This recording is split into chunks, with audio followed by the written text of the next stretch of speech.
जब भगवान शिव ने काल को दिया प्राणदान, भक्त के विश्वास की हुई जीत। भगवान शिव के परम भक्त श्वेत मुनि पर्वत पर एकांत में अपने आराध्य का ध्यान करते और उनकी पूजा करते थे। वे कहते थे कि मृत्यु उनका क्या कर सकती है, उन्होंने तो साक्षात महाकाल की शरण ली हुई है। उनके आश्रम में शांति और आत्मविश्वास की पवित्रता झलकती थी।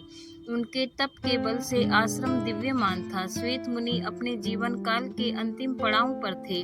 वे मृत्यु से निडर होकर रुद्र अध्याय का पाठ कर रहे थे। उनके जीवन का अंतिम श्वास चल रहा था।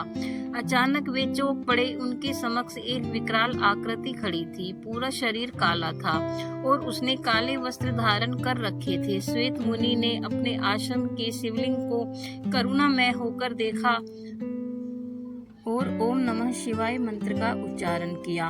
उन्होंने शिवलिंग को स्पर्श किया और उस विकराल आकृति से पूछा कि तुमने इस पवित्र आश्रम को अपवित्र करने की हिम्मत कैसे की? इस आश्रम को तो भगवान शिव की कृपा से अभय का आशीष प्राप्त है। उन्होंने दोबारा शिवलिंग को स्पर्श किया। विकराल आकृति वाले काल ने अपना परिचय देते हुए कहा कि अब आप पृथ्वी पर नहीं रह सकते हैं, आपको यमलोक चलना है।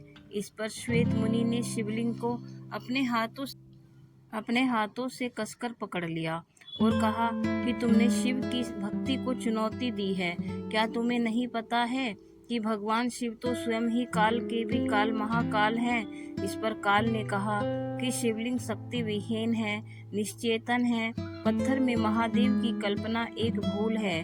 काल ने श्वेत मुनि को पाश में बांध लिया। मुनि ने कहा कि ये तुम्हारी भूल है, महादेव तो कण कण में व्याप्त हैं। विश्वास के साथ उनका आवाहन करने पर वे अपने भक्त की रक्षा करने आते हैं।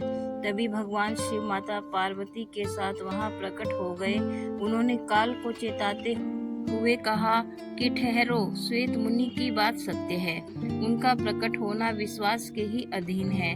भगवान शिव को देखकर काल प्राणहीन समान हो गया, वह शक्तिहीन हो गया। श्वेत मुनि भगवान शिव की स्तुति करने लगे।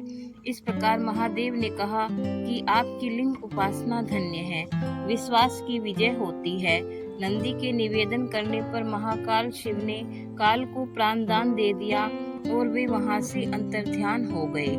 दोस्तों, अगर आपको हमारी कहानी अच्छी लगी हो तो लाइक और कमेंट जरूर करें और हमारे चैनल को सब्सक्राइब करना ना भूलें। धन्यवाद।